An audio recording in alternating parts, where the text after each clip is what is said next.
Well, fellas, the NFC and AFC Championship games, respectively, are in the books, which only means one thing. We get a week off before we dive into Super Bowl 60 in San Francisco. So let's jump right in, fellas. Tim, you had a little point you wanted to make before we get deep into the show. Did you want to share it with our listeners? There's some crazy things happening in the NFL, and I want to know what's crazier. The fact that Shedeur Sanders made the Pro Bowl with his 7 touchdowns and 10 interceptions, or the fact that the news just broke that Bill Belichick, which we will all probably consider the greatest coach, at least in our era, did not make the Hall of Fame in the first ballot. I think both of those are insane news things that came out this week. What are your thoughts? What's crazier? Oh, man. I think Bill Belichick getting snubbed might be crazier to me because we've seen people with off-the-field issues get in first ballot, Michael Irving, Ray Lewis. What off-the-field issues than what does Bill's he have? doing, to be fair. Yeah. Bill, he's dating like a 28-year-old, which is weird. All right. It's weird. It's okay. But it's legal. So whatever. Yeah, but it how has is nothing to do with me. He's not in the NFL anymore. Right. But how is that thing that he's doing that is frowned upon, whatever, how does that take away from almost 3 decades of elite coaching? Like, it doesn't make any sense. But Shedeur, he should not be in there. Someone else talk about Shedeur, Josh. You got it. Yeah. Yeah, I think what people, even 3 years ago, would have been saying how Bill Belichick is very clearly a first ballot Hall of Famer, arguably the best Hall of Fame coach ever, best coach ever, right? Just 3 years ago. So are they really going to do what they're doing with players like Terrell Owens or other guys that are just very obviously Hall of Fame worthy people? We're just doing that now with Bill Belichick because of the recent circumstances. I think it's a little silly. And then the Pro Bowl and All-Star break in the NBA. You can combine the two. Obviously, it's depicted on voting, and you can vote many different ways now. I'm sure people just sit there voting on many different platforms. I'm sure there's a way around that. I don't know specifically how that works, but I know that you can vote in a lot of different areas. Shedeur Sanders is not a Pro Bowler, just as much so as Tyler Huntley a few years ago was not a Pro Bowler, and Gardner Minshew last year was not a Pro Bowler. None of it makes sense. Alec Caruso being in the All-Star break in the NBA, Taco Fall. At least the NBA recognized the play that the fans were making there, and they said, hey, guys, you're not going to be in this game. And they took those guys out. But the NFL is like, yep, no one wants to be here, so we're going to have Shedeur Sanders. And so they need to find a minimum threshold for players to hit to be able to make the Pro Bowl, I would say. But both are pretty ridiculous, in my opinion. Yeah, Shedeur Sanders, in my opinion, shouldn't be in the league. He shouldn't be starting. So no, he shouldn't be a Pro Bowler. And Bill Belichick's not eligible for 2 more years. So is there a chance that he breaks up with this girl and this is all good? Or I don't understand. Obviously, I don't know. I just don't. That's mind-boggling to me. The coach is a first ballot Hall of Famer all day long. It's absolutely insane. Yeah. All right, great segue. Real quick, am I frozen for y'all? I look flabbergasted if I am. You look pretty frozen, bro. And that's okay. It'll come around. You look pretty frustrated. Deep in thought, man. I look terrified. Yeah, that's okay. That's the wonders of this internet. So that's just food for thought. Hey, while Caleb was flabbergasted up there, let's talk about the New England Patriots defeating the Denver Broncos. Yeah. I feel bad because this is such a low-scoring endeavor. And, guys, I feel like if Bo Nix had actually played the game, that we would have had a slightly different outcome because it was certainly doable with the 10-7 win that they got. And what about the snow, Tim? It looked like the snow came on like crazy in that second half. Like someone was turning on the snowblower machine, the snow machine, right? Yeah. It was crazy. New England had their opportunities. I think they got. I'm so sorry. Denver had their opportunities early. They were up 7-0. They had that chance where Sean Payton got a little too aggressive there and went for it on 4th down. I think he probably should have just taken the points, knowing the situation, knowing, hey, I think everyone in America knew this was not going to be a high-scoring game. I think at that point you take the points. It's always easy to Monday morning quarterback, but, 2 good teams. I agree with you completely, though, Dave. I think if Bo Nix is there, I think that's an easy, almost an easy win, but I think it's definitely a different outcome for the Denver Broncos. Tim, we're trying to be serious, but we're looking at flabbergasted Look at Caleb. Caleb. We're just going to leave it. I love it. I don't know what to do. I don't understand what's happening. It doesn't say it's frozen for me. I see myself, but you don't see the rest of us. Here's what I'm going to do, guys. I do, but I don't know. I'm going to do an audible here. I'm going to go black. There it is. There we Sorry. go. Hey, it's okay. Nowadays, we live in a world where half the streamers out there aren't even in frame, you know? Yeah.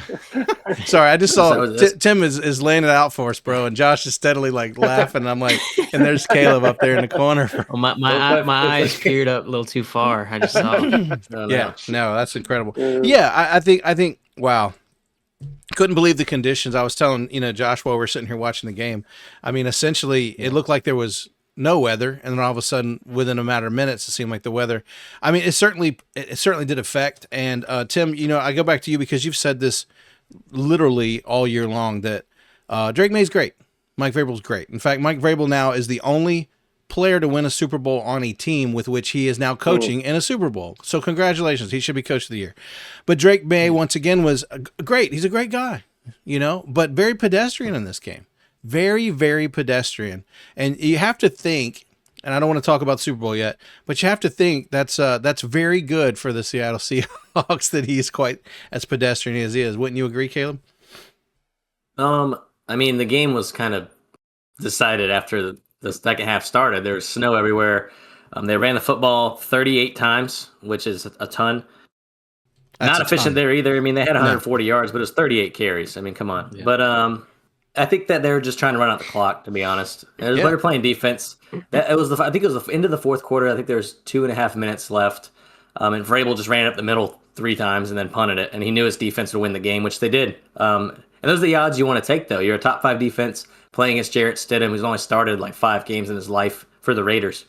In the snow, I mean, it's just not good conditions at all. So Vrabel should be Coach of the Year. I agree. He should be up there. I have a fun stat for you. Okay.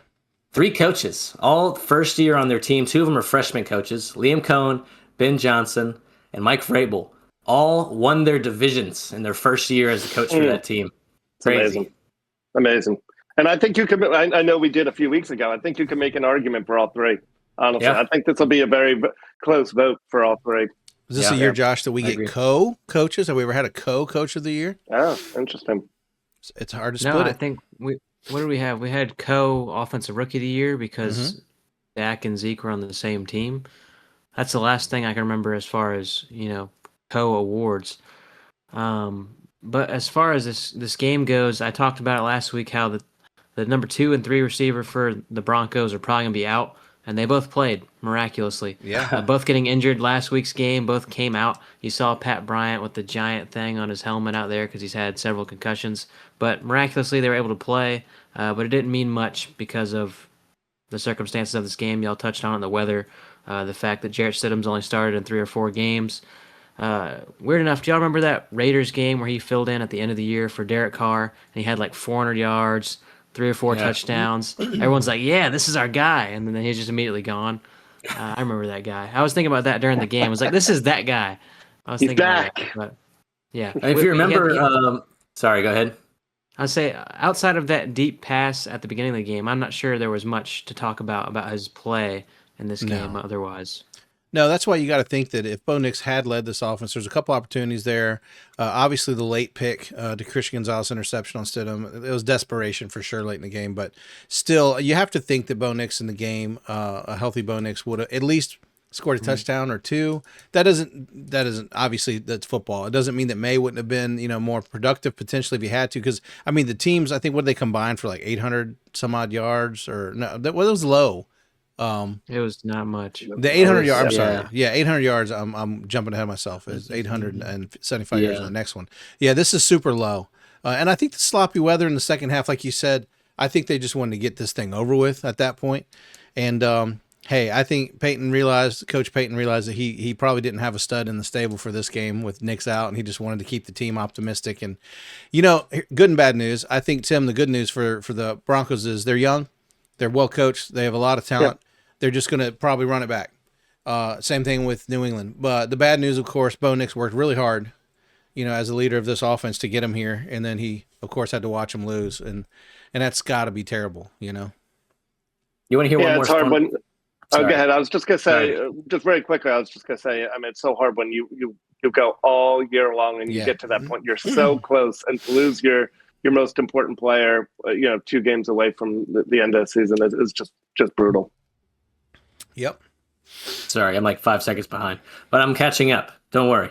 I have a fun stat for this. The average punts per game in the NFL this season, 3.5. Can anyone guess the amount of punts in this game? 3.5. No, 8. 14. Was it really? Oh my gosh! Was it really? 14 punts, according to this, I think. Wow. That's what it says. That's wild. And NO means number, right? New England punting NO 8. Yeah. Denver punting NO 6. Yeah. That's what they say. Wow. 14 punts. Well, unfortunately, not a pretty one. As much as the first game didn't give us a whole lot to write home about, the Seattle Seahawks LA Rams game did. For those of you under a rock, Seattle was able to beat the Rams 31-27. High-scoring game. Great game in Lemon Field. The crowd was in it. They combined for 875 yards of total offense, unlike the other game. And, of course, Seattle built an early lead and held on to it. Sam Darnold seemed like he was in control the whole way, Josh. And this seems like as much as they went off, Rams came back. Rams took the lead. They come back. It was what you want to see in a championship game. Yeah, I mean, if you are a Minnesota Vikings fan, you're having a very bad time. Just consecutive weeks, you get to see. I don't even know if we talked about it last week. I'm not trying to be hateful, but you got to see the guy that you drafted J.J. McCarthy over Bo Nix, and you just watched him go out there and beat Josh Allen. Then you let go of Sam Darnold. I know it's beating a dead horse at this point. Everyone knows. But you watch this man walk into the Super Bowl. It's a terrible feeling. And it has nothing to do with this game. But I'm just, once again, not trying to be hateful. I'm just thinking about that. Sam Darnold played great. Rashid Shaheed, deep plays happen again. Jackson Smith and Jigba playing against Williams and Forbes. It's just, they weren't going to protect him one-on-one. The Seahawks just have a ton of momentum. They've looked relatively unstoppable the last couple of games. I know they had a bye week thrown in there, but to end the year and then in the playoffs, they've just been fantastic. So it's not surprising that they're a team that is sitting here at the end still. And they just took care of business against the Rams team who just had more mistakes. Sam Darnold, once again, just perfect. Couldn't ask more from the guy, regardless of his name, whatever you think of the guy. He's played fantastic in this stretch.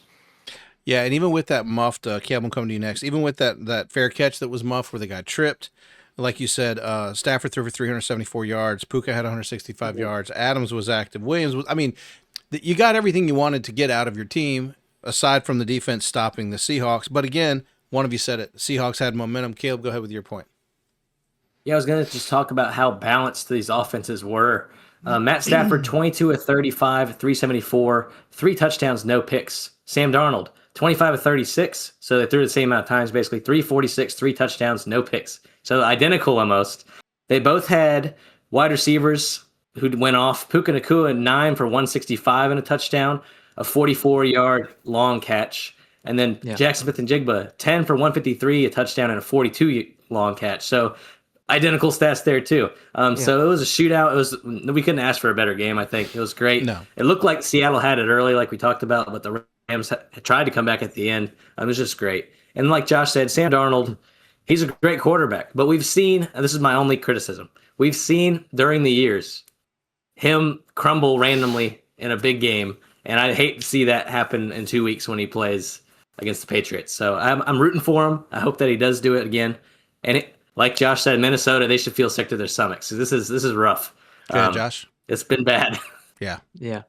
I just wanted to mention one thing about, Sam Darnold. I think he's elevated and he's entered into that golf tier of guys where he has the high-end capabilities, but you're never comfortable ranking him with those high-end guys because of those games like Caleb's expressing. Just those games where you're just like, what's going on here? Or there's multiple picks, and it's just like he's completely destroying the team. It didn't happen this year as far as resulting in losses because they had 14 wins, but I think that he's worth mentioning in that tier as we've seen the last 2 years with 14 wins now. And then what was the other point? Puka Nacua, his one touchdown. Did y'all see how that happened? What led to into that? It was Tariq Woolen taunting, where they stopped the drive for the Rams. It was going to be a punt, I believe, and Tariq Woolen taunting turned into a first down opportunity. Then it was immediately a deep touchdown scoring on Tariq Woolen. Yep. So that was the chance for them to take over there, and that really built momentum for the Rams going into that second half. Well, Tim, we talk about, we jokingly call it Dan Campbell syndrome, but the Rams suffered from it again when they failed to go for points and went for it. And ultimately, and here's the thing, we don't know what would happen, but if you have 3, you don't suddenly have to go for 6 anymore. You can go for 3 again. How much do you think that impacted the game late?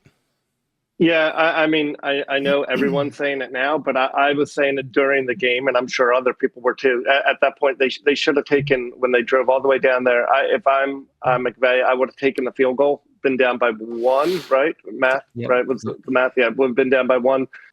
You got to count on your defense to get the stop, which they did. And then, Matt Stafford, he would have just had to get not exactly what you said, Dave. He wouldn't have had to drive the whole distance. I think just even mentally that changes the game. Yeah. So yeah, I think it's a mistake there. I know you could go back and say, like, if they had been successful, way to be aggressive. Right. But I think you got to take the points, especially in a big game like that. Yeah.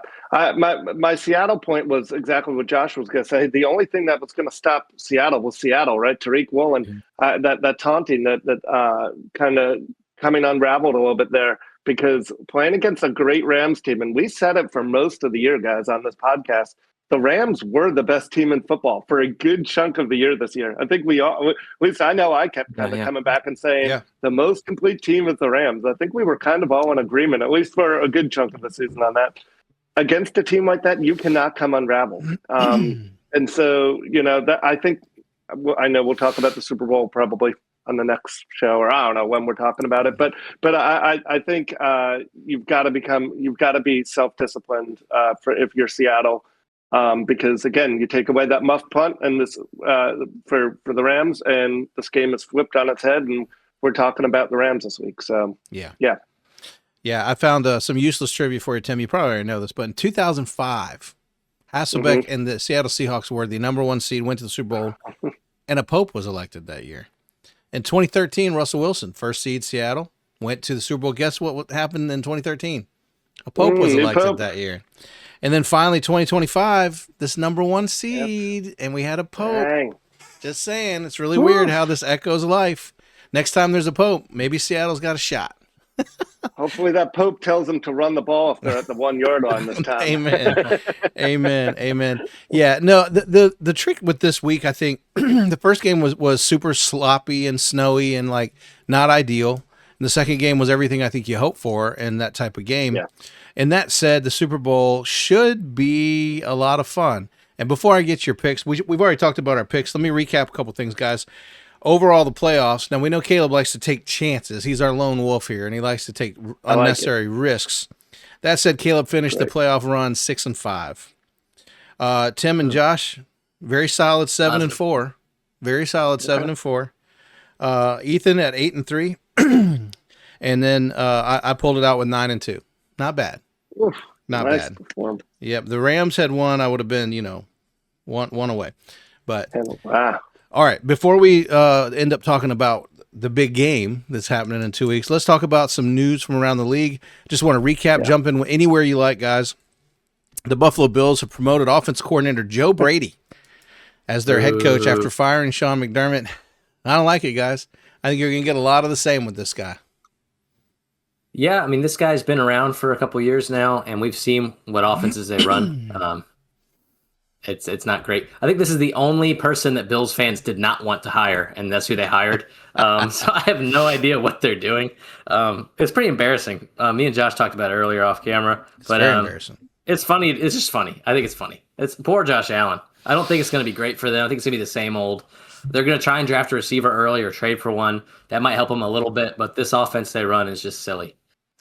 I don't understand the mindset of go with your assistant who hasn't been a good offensive coordinator. It makes no sense to me. I know we've talked about Sean McDermott a lot now, and I know that ship has sailed. I know you guys. I don't think he's a great head coach, Sean McDermott. I think he's a good head coach, though. Whether you like him or not, but I think he's taken his team. Look at what they were doing before he was there. So if you're going to get rid of what we would call a good head coach, not top 5, but a good head coach, you better replace him with someone who's better than a good head coach. No one is looking at Joe Brady saying that's a great head coach.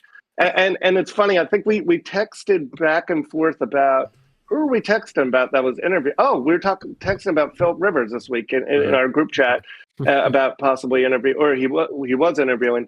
And my argument was, when you've got Josh Allen, who is, I think we could all agree at this point, probably the best player in the game right now.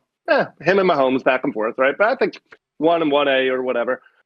When you have him, you don't take a chance on a Joe Brady or even on a Philip Rivers. You bring in a proven coach. I liked the move of getting rid of Sean McDermott if they had someone lined up that was better. A Harbaugh, a Tomlin, someone like that. The fact that you're going to now take a chance on a guy that's never been a head coach, I absolutely hate this move. It's my worst. It's my least favorite move of the entire offseason for in the coaching carousel. Josh, what do you think? The Bills have an affinity for William and Mary products. So Sean McDermott and then now Joe Brady. Obviously, they're not the same age. They have no connection other than being on the Bills at the same time. But like Caleb started off by saying, every Bills fan I've mentioned, or talked to rather, has mentioned and allured to the idea of not wanting to hire Joe Brady. Too late, guys. And that being exclusively the only name they do not want, because they know his offense. They've seen him on the Carolina Panthers. They've seen how this offense runs with him, and they're like, yeah, it works, but we don't want him to be our head coach. And I think honestly, their whole process was just, I don't even know. We saw the inside of their ownership and that meeting and how they were criticizing players and criticizing Sean McDermott. I just think that they were too honed in initially on Joe Brady, and they just decided to make it happen because he's 36 years old, and it looks good on paper, and he knows the system, and they've had success. I think it's more of a convenient, wishful thinking hire than it is a logical, sound hire. Like Tim mentioned, like you fire Sean McDermott because there is someone better available in your mind, but apparently in their mind, it's the guy on their team already. So who knows? All right, let's keep moving the ball down. Tim, an interesting hire that, again, Steeler Nation is kind of up in arms. Some are good, some are not. But the current current owner of the team in the press conference said, hey, you don't often get a chance to hire a coach of this caliber, so we had to pull the trigger, and they brought in Mike McCarthy as head coach of the Pittsburgh Steelers. He in his presser today was emotional, being a Pittsburgh native, loving the town, loving the team, and there's a high chance that they will be able to keep Aaron Rodgers in the mix, which the players almost unanimously, I'm reading, love Aaron Rodgers and want him to come back. He's an enigma. He's an enigma. But he's great. He's an enigma. Such an interesting choice. But I like Mike McCarthy. I like him as a guy. I like him as a coach. He's 62 years old, which is so outside of the box of what everyone thought the Pittsburgh Steelers, who have hired now, he's their 4th head coach since 1969. That is wild, guys. Before the other day, 3 head coaches since 1969. All who never reached 60. Right. Yeah. I was just going to say, right. They were all hired young, right? And so for them to hire a 62-year-old, I don't think anyone had this on their bingo board of everyone knows Mike McCarthy's a good coach, but I don't think anyone saw that as a serious possibility. I'm intrigued by it. Yeah. I mean, he's a good coach. I don't know. I'm not sure. Is he better than Tomlin? I don't know. Again, it's hard to. You're trying to bring in at that point when you let go of a Mike Tomlin, you're not necessarily going to upgrade as far as like a better coach because he is one of the best coaches in the league. You're trying to bring in a different voice, and maybe Mike McCarthy might just be a different voice in that room.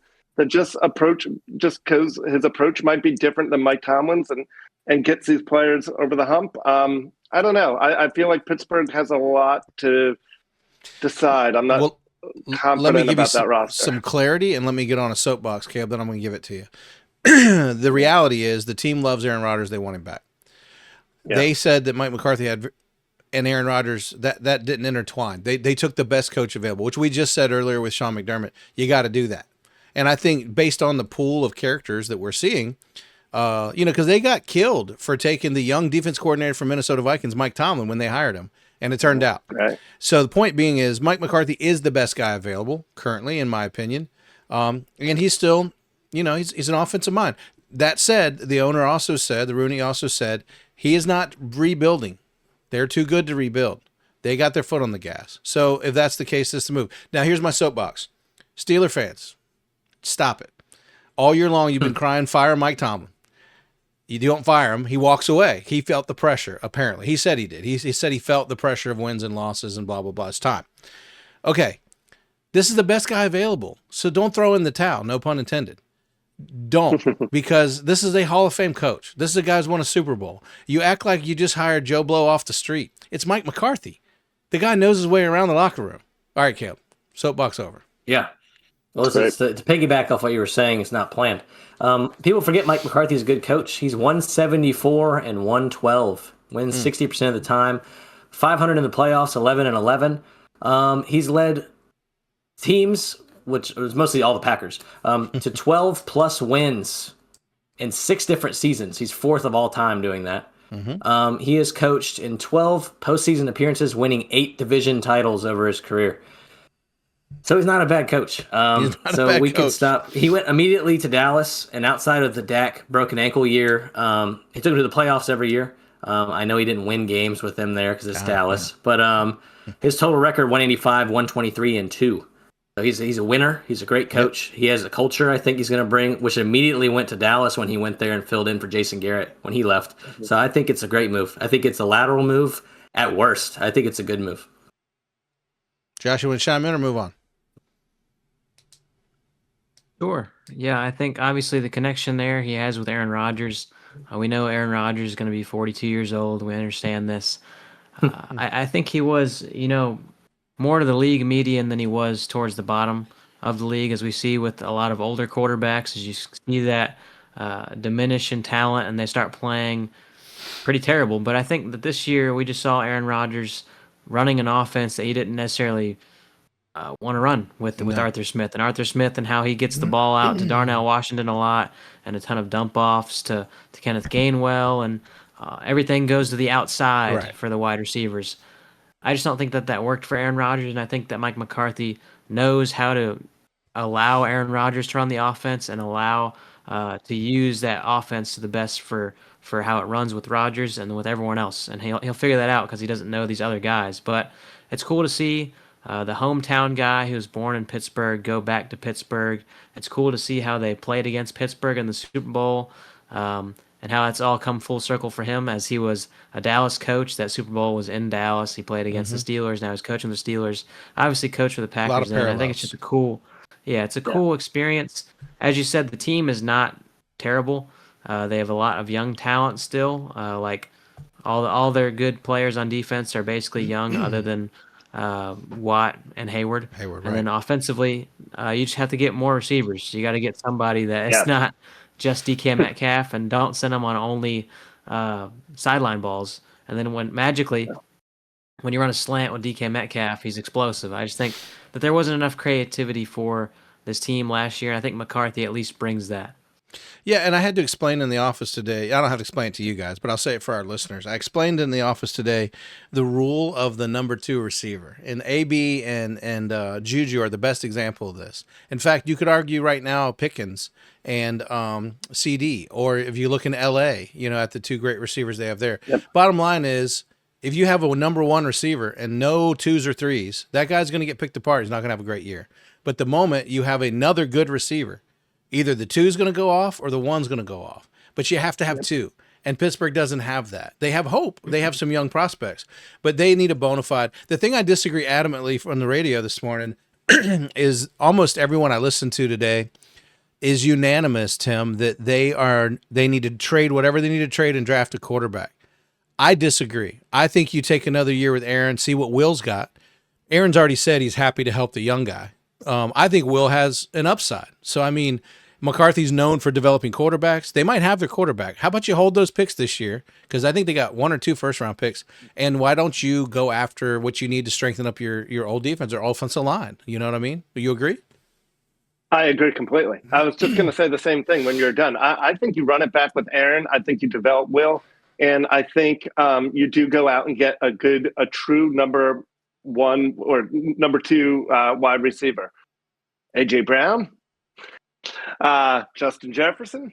I know those are kind of some big swings right there, but I think there are some great receivers that could be available, and maybe you even use some of that draft capital to land one of those big guys. Because if you got Aaron Rodgers with DK Metcalf paired with one of those big studs that are out there, and there's probably 10 really big ones out there, right? That could potentially be available.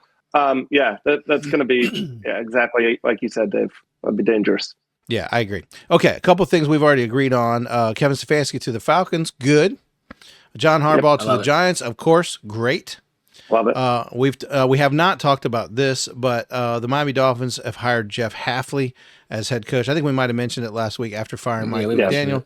We touched on that one. The one that we should probably update the most is Coach Robert Saleh, defense coordinator from the 49ers, head coach of the Jets, back to 49ers, now head coach of Tennessee Titans, has hired Brian Daboll as his offensive coordinator. This could be interesting. 2 hotheads on the same. No, I think Robert Saleh's pretty low key. Brian Daboll is the hothead, but I mean, it should help Josh. It should help develop this young quarterback. After all, Brian Daboll is arguably the reason that Josh, over in Buffalo, got a little better when he came into the league. Don't you think? Yeah, we saw Brian Daboll immediately with Daniel Jones. The Giants were a playoff team with him. They had one of their better seasons in the last 5 to 10 years, honestly, and they did extremely well. And we know that he does well with an offense, but as you see through Hard Knocks and through the other things that he does off the field, is he's not necessarily the best fit for a head coaching job, I would say. We do know he has a long history. We talked about with Jalen Hurts, Alabama, Josh Allen, Daniel Jones, all these guys he's elevated. He's done a great job there, and I think it's a good fit for them as him being the offensive coordinator. And they're kind of building a really good staff out of the big names. Mike Borgonzi from the Chiefs was their GM last year that they picked up. He's done a good job. Robert Saleh, we know he's a great motivator, a great captain, a very capable guy, obviously great on defense. Brian Daboll, we just talked about his offense. He's done great things. John Fassel, the special teams coordinator. We're just waiting for that defensive coordinator position. And this looks like on paper, if they fill that in with anyone with any sort of talent or emerging talent, that this is going to be a greatly coached team. And so I'm excited for that. Obviously, the roster still needs to work and get better, but they have a ton of young guys and they have a ton of picks still. So it's exciting to see for them. Yeah. I do want to mention that the Cleveland Browns do not have a head coach. I think they're the last man standing. Let me also notice that our boy, old Shefty there said that he thought by the end of the day, if not tomorrow, all these jobs would be filled. And he was right. As of us recording, all but one. All right, I want to get your buy or sell. There's 3 teams as well. Raiders as well, that's true. But they may have something in the works is what Shefty's saying. Okay, I have 3 teams that I want to mention. I'm going to go to each of you. Caleb, we're going to start with you. The Los Angeles Chargers announced the hiring of Mike McDaniel as their offense coordinator. Buying or selling? I'm buying. Mike McDaniel, Daboll, Kingsbury, all these guys are in the same category of great OCs, not good head coaches. So I think this is amazing. I think this is what they've been lacking. We saw this year at Greg Roman, the run first team, that they were all hurt. Their O-line went down. It didn't work. They had to get away from that. And I think Herbert is one of the better passers in the league. I think he needs a scheme where they can just script out 10 to 15 plays and have him work some magic early in a game. I think that's going to work out. All right, Josh, for you, I have a buy or sell. The Denver Broncos fired offense coordinator Joe Lombardi. You buying or selling that move? Sure. I think it's just weirdly timed. I mean, it looked like Sean Payton was calling the plays. I'm not 100% certain, but they never showed Joe Lombardi. Joe Lombardi was with the Chargers a few years ago. He ended up back with Sean Payton because he was a part of that Saints team, I want to say. But none of the focus was on him. So I think Sean Payton took it over. They did probably better than they expected, I guess. You don't expect to just win 14 games and be the number 1 seed. So there was no reason to get rid of him. But obviously there's a problem there. It has nothing to do with the fact that they lost in the playoffs with a backup quarterback. I think it was just throughout the year they figured out that he was not going to be their long-term guy, as they've never talked about him, showed him, discussed anything about him. So I think it was unsurprising. So I'll buy on the case of this was probably looking like it was going to happen anyways. All right, Tim, you get the homer one. Since Jeff Hafley's gone, the Green Bay Packers have hired Jonathan Gannon, former Arizona Cardinal head coach, as their defense coordinator. Buying or selling? I am buying 100%. I love it. I know it's between him and Raheem Morris, the Falcons' old coach, who's also known for defense and is tight with Matt LaFleur. But I love this hire. I love that he has had the head coach experience. But more importantly, I love what he did in Philadelphia, right? If you just look at what Gannon did with the Eagles, before he took the Cardinals job, he took that defense and made them one of the best defenses in the league. I think for him, it's just a sweet position of you get Micah Parsons added on to a team that already had a really good defense, and hopefully a full year Micah. To me, that's any DC's dream right there. And so I think he'll do a great job. All right, this is just around the table. We didn't get a chance to. Go ahead, Caleb. Yeah. I have a point about the Broncos OC opening. And this is tinfoil hatish. I looked it up. But Cliff Kingsbury, is he hired? He's not. Nope. Yeah. I think he goes there. Away from Commander. I think he goes there. Mutual. He did not coach Bo Nix in college, but he coached Davis Webb at Texas Tech, who is their quarterback coach and pass game coordinator. I think that'll be a perfect fit for him there with that offense. Yeah, and I think that elevates Bo Nix. I think that's going to work out if that happens. Yeah. Like that. I would like just some general feedback because we kind of glazed over it, but there's still a lot of hype, even though it happened a little bit ago. Dallas Cowboys' new defense coordinator, Christian Parker, has already come on board, has already let go of 3 current defensive coaches. He's going to do things his way. Are you guys, what are your general thoughts? This is America's team, after all, so they like to stay in the news, as you know. But what are your general thoughts on hiring a 34-year-old guy who was a position coach? I can go first if you want. Sure. Yep, go for it. He was a defensive backs coach for the Broncos from 2021 to 2023.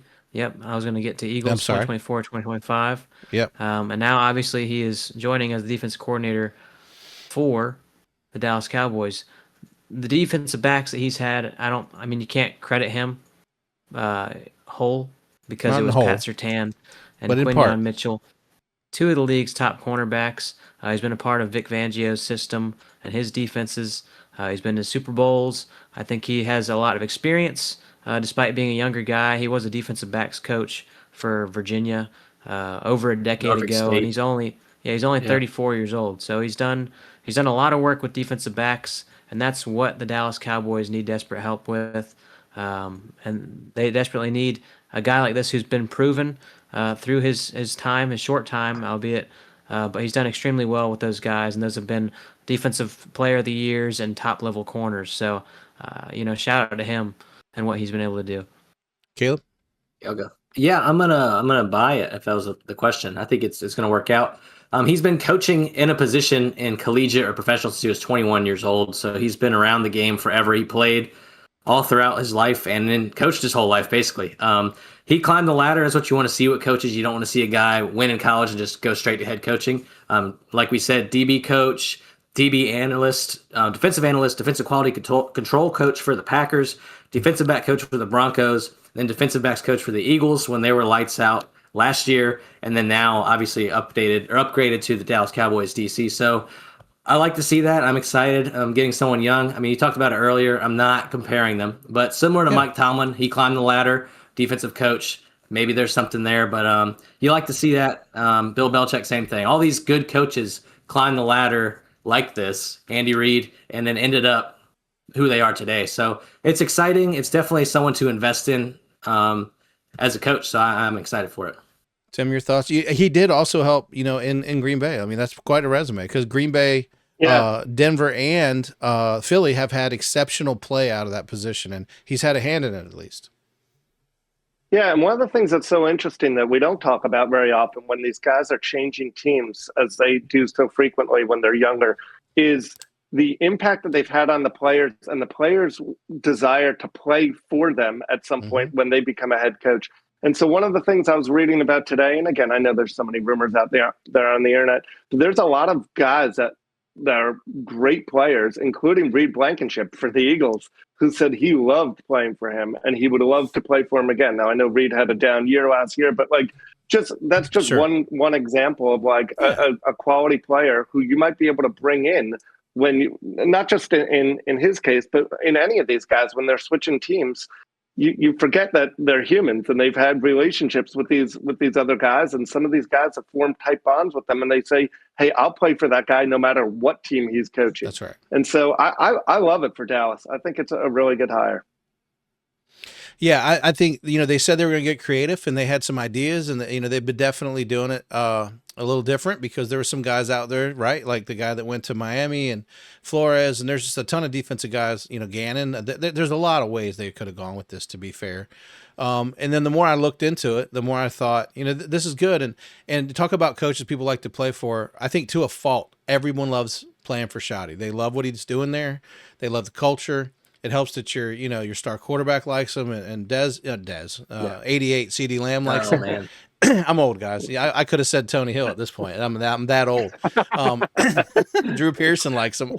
No, I'm not that old. Point being is, it does matter. I think a lot. And obviously I have no professional resume, but even growing up playing for different coaches, I played a couple years with a guy who was a yeller and just nonsensical, and it wasn't a lot of fun. Then we get on to the next level where you get coaches that are calm and they teach you and they want to have fun. And all of a sudden football's fun, So I understand it's a business. I understand it's more than a game. But I think the attitude there in Dallas is right. Just like I think Mike McCarthy, love or hate the guy. There's really no reason to dislike the guy. I think he's going to do a great job. People rally around him. Yeah. He knows football. And I think these guys just want to be led well. I think when you get a guy like Mike McDaniel with his outfits and his camaraderie and his nonsense, then it's easy to lose the locker room from that alone, right? I mean, he's obviously a brilliant offensive mind, maybe, because he's never been anywhere that he didn't have either Schottenheimer or McVay or LaFleur around him, right? So, I mean, is he really? Up 70 against Sean Payton. Well, I mean, can't forget it. I'm sure he brought that up in his interview. Yeah, I'm sure he did. Yeah. You want to beat Denver? Look what I did against him. Talk to me. Yeah. Yeah. So anyway, I just want to shift gears because obviously in 2 weeks we're not going to talk about the Pro Bowl. Here's why. As much as we love football, and we'll probably all tune in and watch something, or nobody cares about the Pro Bowl. The NFL's got to fix it. Enough said. They got to fix it. It's embarrassing. I don't even watch baseball, Tim, at all. But I can't wait for the home run derby because you're watching these guys slug the thing. The whole world watches the home run derby. Must watch TV. Yeah, and I'm not. Yeah. And the NBA has the same problem. Even NBA people don't watch the All-Star game. My solution: make it 2 weeks after the Super Bowl again, because there's nothing going on. Make it after. If you're voted by the fans as a Pro Bowler, make it mandatory that you go to Hawaii, whether you play or not. It's extremely good exposure for a sport that makes you wear a helmet. So you get to take off the helmet and you get to see what these guys look like, Because how many guys can identify, Hawkstrap if he was walking around the mall with his hair in a ponytail? Yeah. Nobody would know who that guy is, But he's he's an elite NFL player. Or was. Yeah. So my point being is, the NFL's got to fix it because it is something. And for the fans to have equity and have a stake in voting, they at least need to see players. Brady didn't go to these things for years because he was always playing in championship games, and it was beneath him, I guess. But it's not beneath the fans. Did he ever go? Early on, he would go do things, but they just need to do some things, They need to figure out how to do some things. And it's a shame for the fan base. That's all. Because as an NFL guy, I've never not watched it, but I haven't enjoyed it in a long time. So I'm ashamed by it. That said, in 2 weeks, guys, they're playing the biggest game of Sam Darnold and Drake Maye's life. The two young guys in it for the first time. I know we've had picks, but as Denver went down and weren't able to defend themselves properly without a quarterback, and now Matty Stats is out, I'm going to ask you two ways, Tim. We're going to start with you. Yeah. Who do you want to win the Super Bowl, and who will win the Super Bowl? Could be different. As a Packers fan, I'm still scarred by what Seattle did to us in 2014. But it's not Russell Wilson. It's not Pete Carroll. It's a totally different team. I find myself really enjoying this team. I found myself watching the game the other day, kind of going, I'm fine with either team winning. And as the game went on, I found myself just pulling for Seattle. And so my answer to your question is I want Seattle to win. Yep. And not that I don't dislike the Patriots at all. I don't. I actually like Drake Maye. I liked everyone loves Rabel, right? I want Seattle to win. And I think, or I'm pretty sure Seattle's going to win. Yeah. Okay. Who wants it next? Yeah, I'm going to say tinfoil hat. Oh, boy. They snowed Bill Belichick. Now the Patriots will win. Ooh. Who do you want to win? I like Vrabel. I think he deserves it. I think it's a cool story. He won a Super Bowl for them. He scored an offensive touchdown in that game, I think, against the Panthers back in 2000, was it? And now, 25 seasons later, he's coaching his team. First year there, so it'd be a cool story. Yeah. Josh? I like the momentum that the Seahawks have. I really like just how, not effortlessly, but just they've been able to take care of their opponent easier than anyone else in this playoffs. And I'm more confident in that than I am of the Patriots right now. I'm very confident in what the defense for the Seahawks brings right now as well. Just their interior defensive line's very good. DeMarcus Lawrence has been playing extremely well. Nick Imnwari, Reek Woolen, despite what he did in that one drive with Puka Nacua, has played pretty well. Witherspoon's played very well. I don't think we've seen the best of Ernest Jones, but obviously he's their leader there, and I think that he has ability to play at a high level. I'm not sure if he was playing.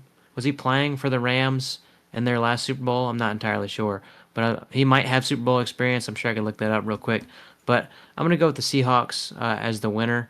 I think we've seen a lot of the Patriots in past years. If we look back and remember, obviously, the Seahawks, you mentioned earlier, the Seahawks have made it in 06, 2014, and 2015.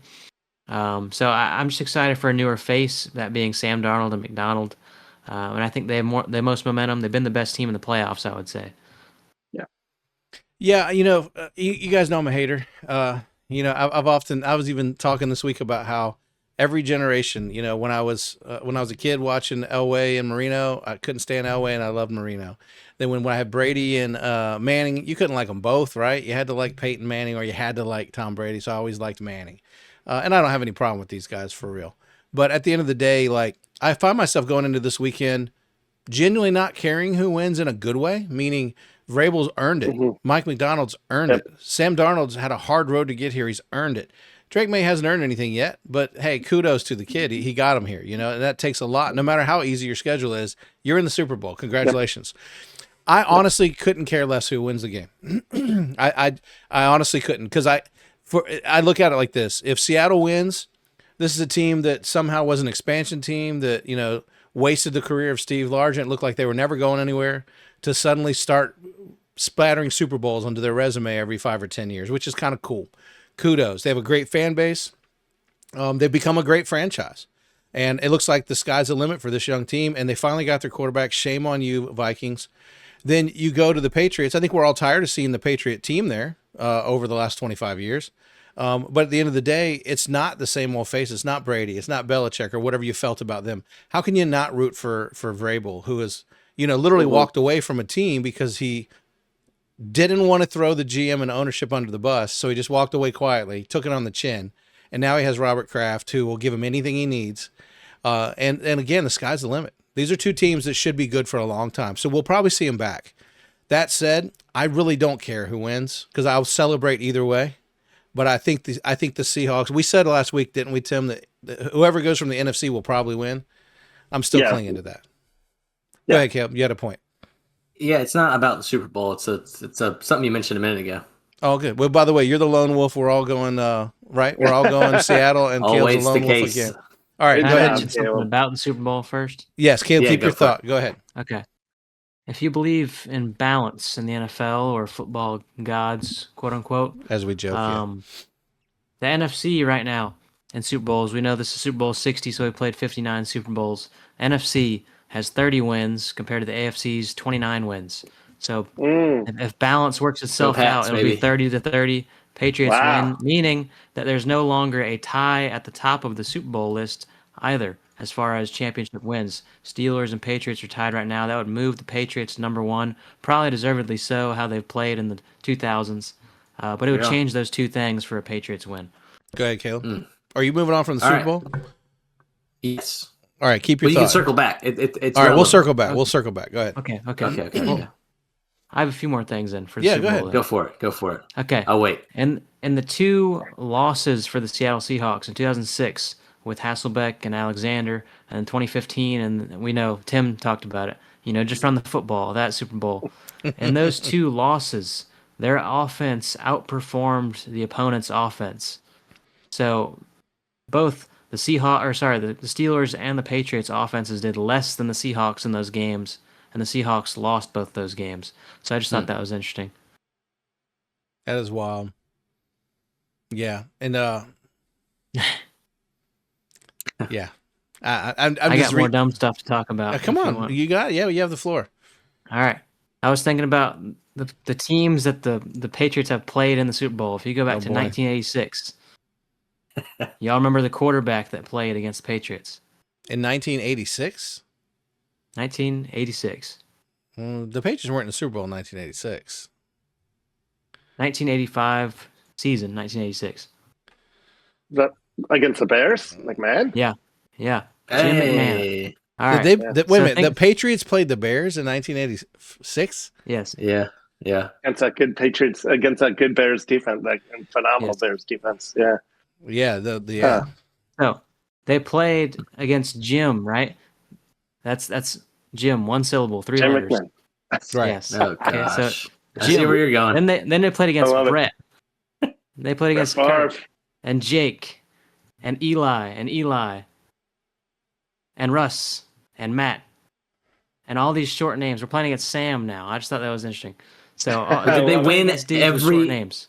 Did they win all the games that they played someone with a 4-letter name and lose to the ones that played with a 3? Did you look into that? No, they lost to Brett, and that's all that matters. They lost to Jim, That's right. Brett, Eli, and Nick. And now they're playing against Sam. It's 50-50. Odds stacked against the Patriots. I don't know. No. Yeah. I can't recall who was the quarterback for the Patriots. And I forgot. All I knew was the Bears won that game, 44-10. Like something ridiculous. Tony Eason. Oh, yeah, of course. But that franchise was a dumpster fire. How'd they get to the Super Bowl in 85? Like, that's 20 years too soon, bro. What's going on? Yeah. I mean, not a shock that Jim McMahon and Walter Payton in the defense beat them 46-10. It's funny, Tim. I talk about this with the boys. Like, it used to be a tradition on CBS or whoever hosted the Super Bowl that they would replay Super Bowl or NFL films highlights of every Super Bowl. So I felt like I got to live through Super Bowls that I really didn't. I was too young. My Super Bowl memories probably are those like NFC Championship games, like the catch. That's one of the first moments I recall with my own brain, and watching Danny White lose over and over to the 49ers, and watching the Bengals go and the Broncos go, and like those, I guess the 80s, because I was born in the early 70s, so the 80s is really when I have real memories. But now that there's 60 of these things, I can barely remember who played 3 years ago. I have to look it up. I know, that's crazy. Yeah, I know, it's crazy. Yeah, they start blending together. You're right. Yeah. And you, what's Tim. The stat? Sorry, go ahead. I was going to say, Tim, you got to, if you want to tell the story of your Super Bowl. I got to go to a Super Bowl, but I did not get into the Super Bowl. You don't mind telling our listeners about that? Oh, no, I do not mind telling the All right, tell us about the story. So, Denver Broncos versus Green Bay Packers. I went with my dad, and my dad said, I think we're going to be able to get tickets. We're going to, it's a hard ticket, but we're going to go out there and we're going to try to buy it from a scalper. And so there were a whole bunch of scalpers outside. It was out in San Diego. This is like 90, 98. I sound old when I start. Any date I start with the 19, whatever. Anyway, long story short, scalper was about to sell the tickets to my dad. And he's like, no, I think he's a cop. He thought my dad was a cop. And so he said, I want to deal with you. So he gave me the tickets, or he took the money. And he's like, just stay still. There's a cop nearby, and took off with the money. And we got scammed by these scalpers. So we went all the way out to San Diego, lost our money, and even worse, lost the game to the stinking Denver Broncos and Terrell Davis. Remember him? It's one of the best games ever, though. Oh, it was a great game. Well, it was a great game as a football fan, as a Packers not for fan, you. Horrible. But so just a terrible experience. But I will say some positives. They had, I think they still do this, but like it was new at the time. They were making like NFL experience is what they called it. So it's not obviously the game is just part of the thing. You got to go to that. We were able to meet. Yes, those are fun. I got signed football by Deion Sanders, by Peyton Manning. Got to meet Peyton, which was really cool. And I do. I have them let's go. Up in my room right there. Yeah. And so that was just, there were some really cool experiences. And it's just fun. Like, I don't know if you guys have ever been to any NFL event where it's like, the draft or something like that, where even Super Bowl, like Super Bowl like that, you have fans walking around with jerseys from every single team. And that's just fun. It's just people who genuinely love football. And most of them, they'll razz you like, oh, your team sucks, your team sucks. But most of them can actually hold a normal conversation and an honest, subjective conversation, be like, we're struggling in this area. So that part was fun, just to be around other NFL fans. Yeah. My story's a little different. It was probably like October of 1993. Cue the Jurassic Park movie music. I know. I haven't been married very long. And my best friend and I, my quarterback growing up, I was his tight end. He was we just were lifelong friends. We worked together, and two guys came in and said, hey, we just won this like foosball tournament or something weird at an Arby's or something. And we're like, great. Why do we care? Well, we won 2 Super Bowl tickets. And we're like, no.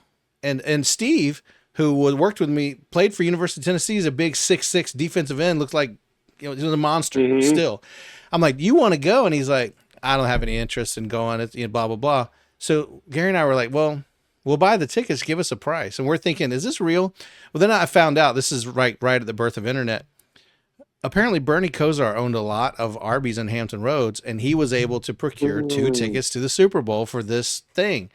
Okay. So we pull out our, some money, and the guys say, we won't get the tickets mailed to us till this point, but if you guys really want it, we want your money. And we're thinking, we work with these guys. It's probably a safe bet. We've been there for a couple of years.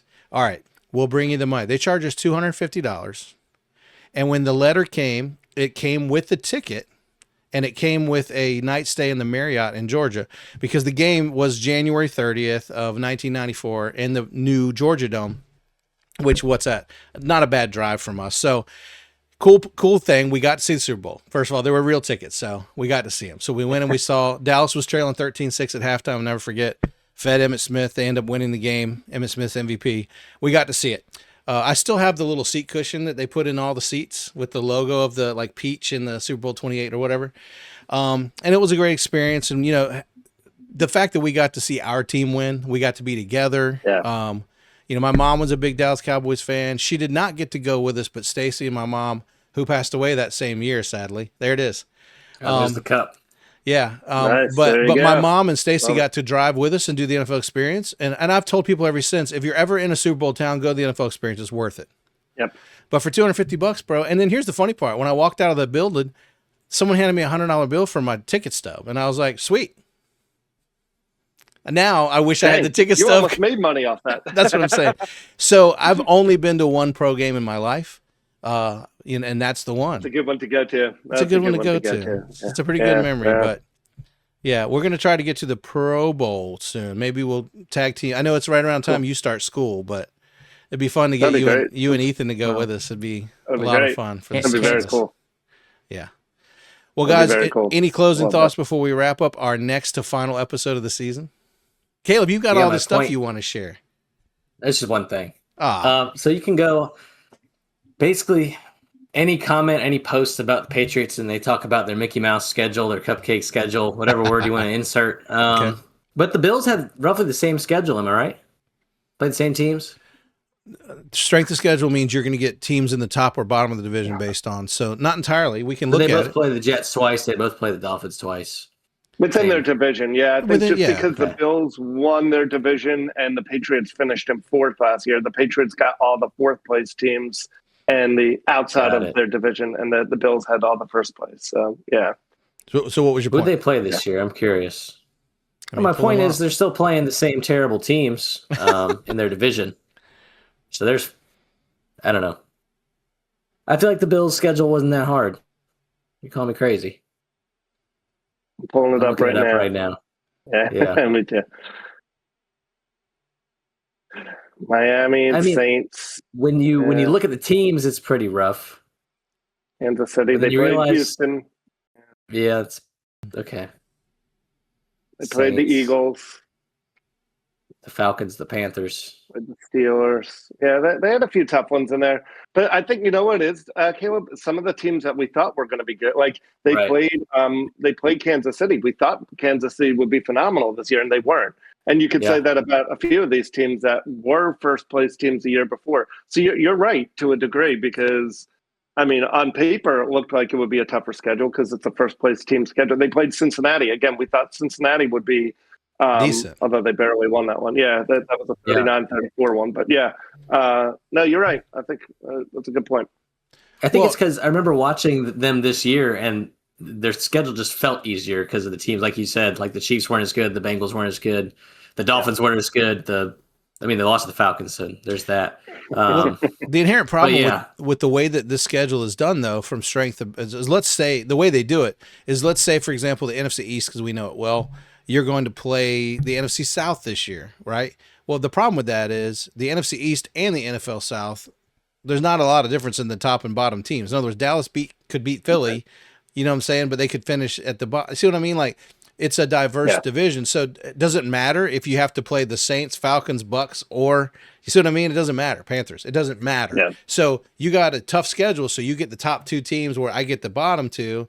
It doesn't matter. Those teams are irrelevant in terms of your schedule. So I just keep seeing people crying about how the Patriots' schedule was so easy, even though I just feel like it's similar to some of these teams that are in the playoffs as well. Which I would argue it was easier than what the NFC had to go through, though. Wouldn't you argue that? Right? Didn't we say that, like, literally the NFC West was the toughest division this year? Everybody won 12, 13 games. Yeah. Mm-hmm. And you play each other twice, and it was brutal. Right. So if anything, they should be battle tested going into this game. Right. I don't know. Look up who they played this year. I think the Patriots, they played pretty much the same guys. That's Seattle? No. Sorry, it's the Bills. That's what I'm saying. Oh, it's the Bills. I'm still looking at that. I'm sorry. Well, we know that perspective's a powerful tool. They played the Steelers. Yeah, they played the Bills, obviously, twice. They both played the Browns. They both played the Falcons. They both played the Bucks. They both played the Jets twice. They both played the Bengals. They both played the Giants. They both played the Ravens. I mean, I don't know. I think if the Bills made it to the Super Bowl, no one would say a word about how easy their road was, is what my point was. But that's a good point. Yeah, that's a really good point. The storyline would have been Josh Allen and how he's Superman. Yeah. No, you're right. That's a good point. I just think I've said since halfway through the year, this is the year where the tide turned as far as the NFC is way stronger this year. And part of it was injuries. You know, Mahomes being injured, Burrow being injured, Lamar being injured. Those are three of the top five quarterbacks in the league right there, and they're AFC, and they were out. So that made part of the difference. But I just think if you were an NFC team and you played against, you know, like Dave was saying, like against especially the NFC West, you're battle tested. You're playing some really good teams. I think you could almost argue at least two of those NFC West teams, maybe even all three, were better than almost any AFC team. Maybe. But here's to your point. You can start counting on your finger. They both played the Falcons. They both played the Ravens. They both played the Panthers. Both played the Bengals. Both played the Browns. Dolphins twice, count two. Saints, both played Saints. Jets twice. Steelers, Bucks, and then each other twice. So that's 15 games, right? 15. That's what I'm saying. They virtually. That's my point. Yeah. That's make sure it wasn't crazy because I keep seeing it and it's annoying. Yeah, that's a good point. Yeah, and ultimately Bills were what, 12-5, and the Patriots were 14-3. So again, you have a quarterback at the top of his field, arguably Josh Allen, the best in the league, versus a first year in the system with new coach guy. And now I don't know their stat lines, but what matters is winning and losing. And the guy won 2 more games against the same team. So, yes, they both had pathetic schedules. Let's be fair. But the difference is Josh Allen should have won this year. He absolutely should have. That's the next step. So instead, they fire a coach that's likely not the catalyst to them winning or losing, and hire an offense coordinator that is likely not going to be the catalyst for them winning. So kudos, Buffalo. You're right back on the bottom. Dan Marino syndrome once again. I don't know. I think I don't know an analogy, but I think hiring in-house when your main guy is not good, the problem is never going to work. Yeah, I don't think that's how it works. No. But Sean McDermott's still out of a job, right? Mm-hmm. From what I heard today from Shefty again, because he's on ESPN every Tuesday, and I think he's a pretty credible guy, so I try to tune in. Yeah. He essentially saying that he was blindsided, that he feels as if he didn't see himself as being on the chopping block, and it's a very emotional thing. That we're probably the only people that did, but he was blindsided. Therefore, the amount of hurt, he's not ready to coach. That he has not taken a single interview, although he's been invited to at least one, maybe more, and that he is currently not interested in the conversation. That doesn't mean it won't change. The real question is, guys, who is left? And we'll close the show with this. Who is left to go to Cleveland? Who wants this job? Apparently nobody. I was just going to bring that up. Supposedly, I've read about this, that the interview process, they said, has been the strangest interview process. Yes. They've been requiring, have you heard this? They've been requiring them to write personal essays. They've been doing personality tests with these guys. And that's why there's been 3 or 4 coaches that have pulled out and said they're no longer interested because of the way Jimmy Haslam, their owner, is running the interview process. What in the world are they doing? And are we just going to lead to either Jim Schwartz or Dion? Well, I think it's inevitable. That's exactly the point. Dion or Schwartz is all. And what does Schwartz? Is he even dumb enough to take it? I don't think he is. Was McDermott circling back? Was McDermott? He just got extended like 2 years ago, right? He did. He's in the middle of a contract. So he's getting paid to sit now. He's getting paid for 2 more years, so there's absolutely no need for him to worry, to think, and to be fair, and this is the thing with McDermott. He seems like a great guy. And again, let me say this to our listeners again: we don't know these guys. I'm sure their kids love them. I'm sure they're great. At the end of the day, we're not talking about character. We're not talking about personality tests. We're talking about your performance as a player or coach or as an owner, and that's all that matters. He's a great guy. We all saw Hard Knocks. They love him. But at the end of the day, he wasn't getting it done. And his legacy now won't be the Buffalo Bills. It'll be what's next, because he's very much young enough. He should move on to another team. And if he did take a team like Cleveland, which I say, if you're confident in your skills, take the Cleveland Browns and let's see if you can build this into a winning team. If you just start winning teams, if you have a consistent quarterback play, you've already won, because they haven't had that in years. I don't think any franchise has had more starting quarterbacks than the Cleveland Browns. Maybe Washington, but they are a absolute cursed team when it comes to NFL quarterbacks. Ownership. Well, and the problem with McDermott is if you're going to pay a draft pick, because you have to basically trade for him because he's still under contract. Why not go for Mike Tomlin then? If Tomlin's partly interested, if you're the Raiders or you're Cleveland and you're willing to pay for a draft pick, why not try to convince Mike Tomlin? Everyone would agree Mike Tomlin's a better coach of those two. Why not pay for him? Well, would you if he's interested? And indulge me on this, would you also say that Pittsburgh kind of has a mulligan? Here's why I say this. McCarthy comes in, let's say they run it back with Aaron Rodgers. Let's say they're smart enough to get a wide receiver in there that's really good, or they draft one. It's all world. Okay. Yeah. You've got a Bengals team that should have fired your coach and didn't. You got a Browns team that is going to have to settle for whatever scrap coach they get, so they're not going to be good for 3 more years. Then you have a Ravens coach with their first year, where they may or may not trade their franchise quarterback. That's on the table for sure, with the Raiders being drooling over that prospect. Point being is this division could be a dumpster fire, with Joe Burrow being the potential only bright light in this division outside of Pittsburgh. So Mike McCarthy should kind of get a mulligan going into next year, in that he'll likely win 10-plus games again, right? Yeah. I mean, I agree. I think so. If Joe Burrow can keep his toes on his feet. If he doesn't, it's 12 wins for McCarthy. Come on now. There's a Pro Bowl quarterback in that division. There's 3 of them. Isn't it crazy to think that of that division, Shedeur Sanders is the Pro Bowl quarterback. We are living in the upside down, people. Oh my god! I love it. Can I bring up something not relevant at all to this conversation? Please do. We're rapping. You can bring up whatever you want. Sure. Clint Kubiak, offensive coordinator for the Seattle Seahawks. Yeah. We know his dad, Gary Kubiak. In his first year as the head coach for the Denver Broncos, he went to the Super Bowl and he won. Well, he had Peyton Manning. We understand all the things that were there for him, but he won in his first year. Yep. The correlation between Clint Kubiak in the last 3 years in the Super Bowl is he was the passing game coordinator for the San Francisco 49ers. They went to the Super Bowl and they lost. New Orleans Saints coordinator. They didn't make the Super Bowl, but the Super Bowl was in the Caesar Superdome where he was likely at as he was a part of the team. Seattle Seahawks, he's now offensive coordinator, first year offensive coordinator there, going to the Super Bowl. His dad won in his first year. Is Clint going to win in his first year as an offensive coordinator? I don't know, but I just thought that was pretty cool. Can we also talk about the other side of the ball where we have a Shula, another pedigree, that is looking for... That was Rams. I mean, looking for, the defense. Yeah. Other side of the ball. Who is looking for an opportunity to be a head coach and could be. I just hate to see him go to Cleveland. Yeah. So do you think Kubiak is going to be interviewing after the Super Bowl? That's why teams are waiting? Yes. Yeah. That makes sense. There's only two openings right now, right? Right. Is it just Raiders two, right? Yeah, Raiders. Raiders, two head coaches.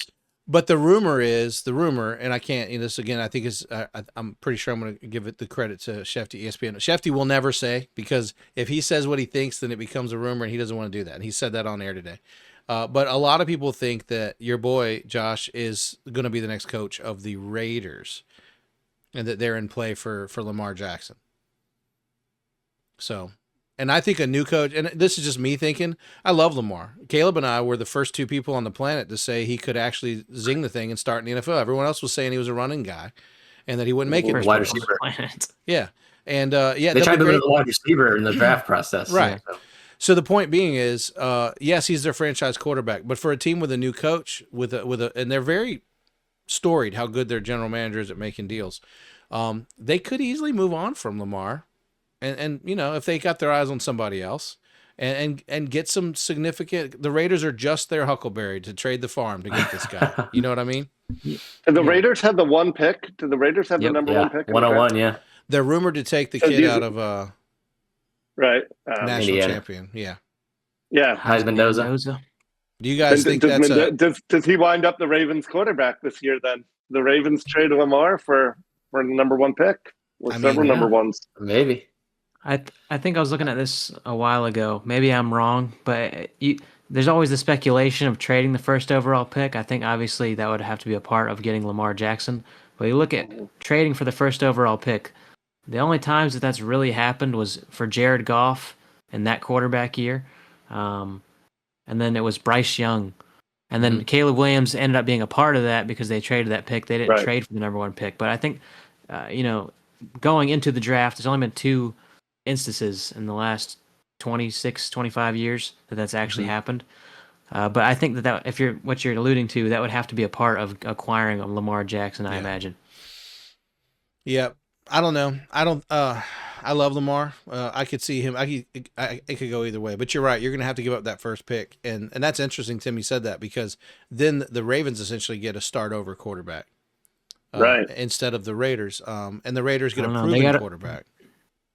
Ravens got a Pro Bowler on their bench. Tyler Huntley. Yeah. Stop. Oh gosh. So do the Browns, bro. The AFC North, every quarterback in there is a Pro Bowler. Yeah. All right, here's my hot take, Mason Rudolph isn't one there. Yeah, Rudolph needs to be in there. Here's my hot take for next season for the AFC North. Aaron Rodgers comes back. They bring in Joe Flacco to be his backup.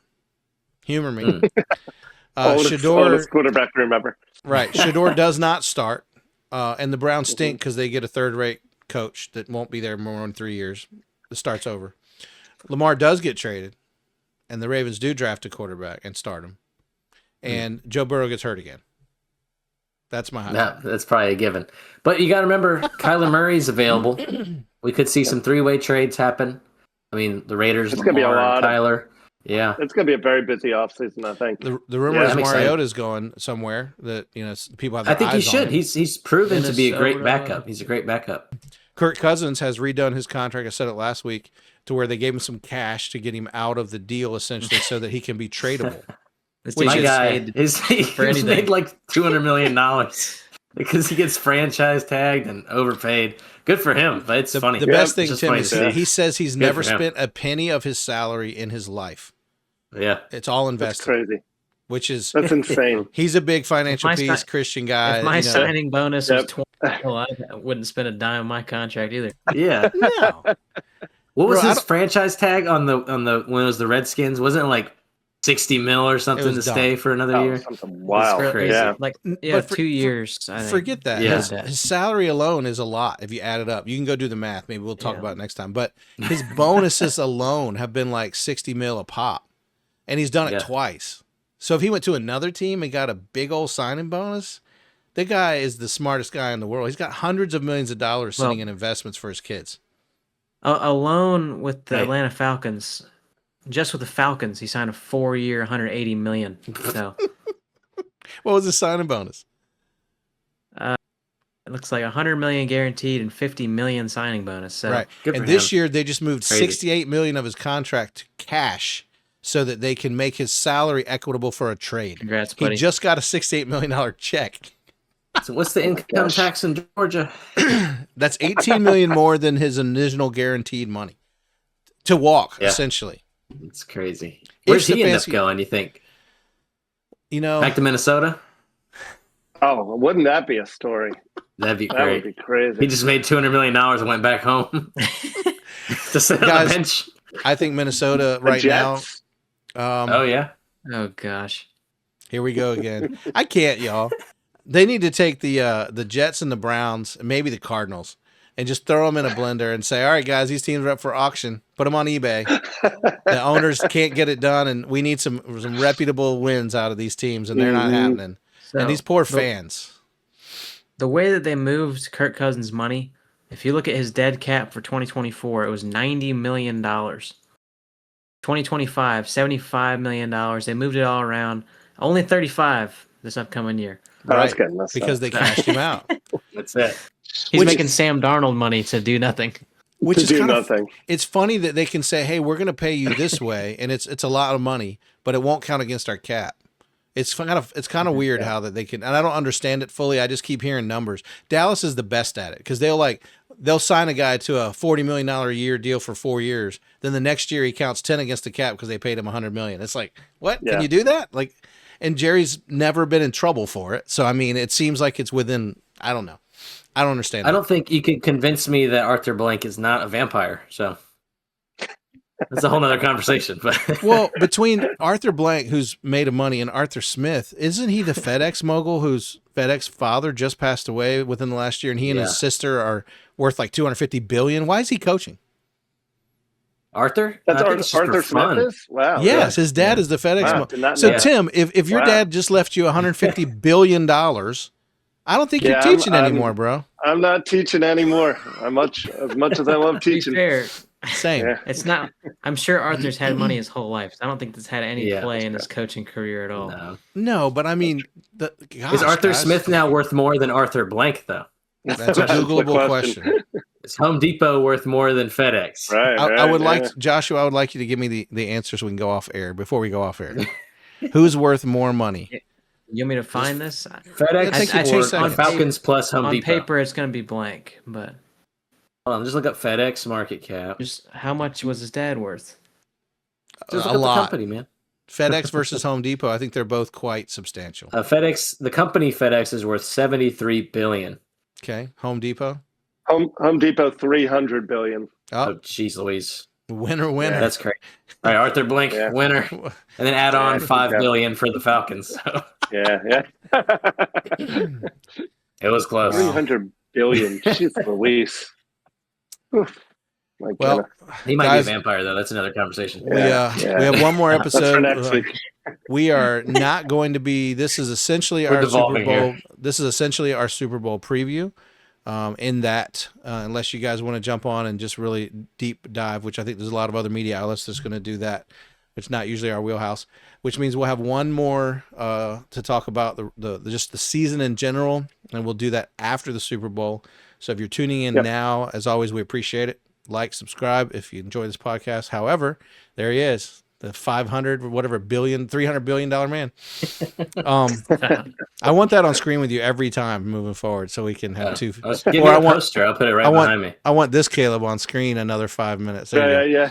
And let me also say, hey, maybe we can try to get our guys back on at the final episode. It'd be fun to get those guys back on. We can get, can we do 6? We can do as many as you want. Yeah, that'd be awesome. It'd be fun. And then we can just wrap up the year. We can talk about the season. We'll see if we can get young Mr. Schneider and Mr. Dimich to come back. Great.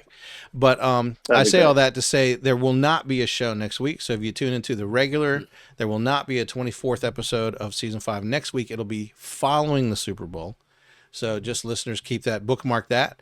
But this one will be up, and it's, again, we appreciate you guys tuning in. Any closing thoughts, guys?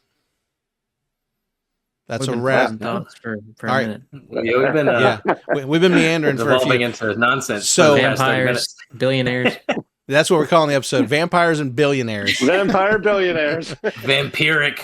Yeah. Home Depot. Awesome. Well, guys, as always, appreciate you guys sitting and talking football. When we meet one last time this season, we will be wrapping up our final thoughts on the 25-26 season, and we will be talking about the Super Bowl champion Seattle Seahawks. Sorry, Caleb. Oh, man.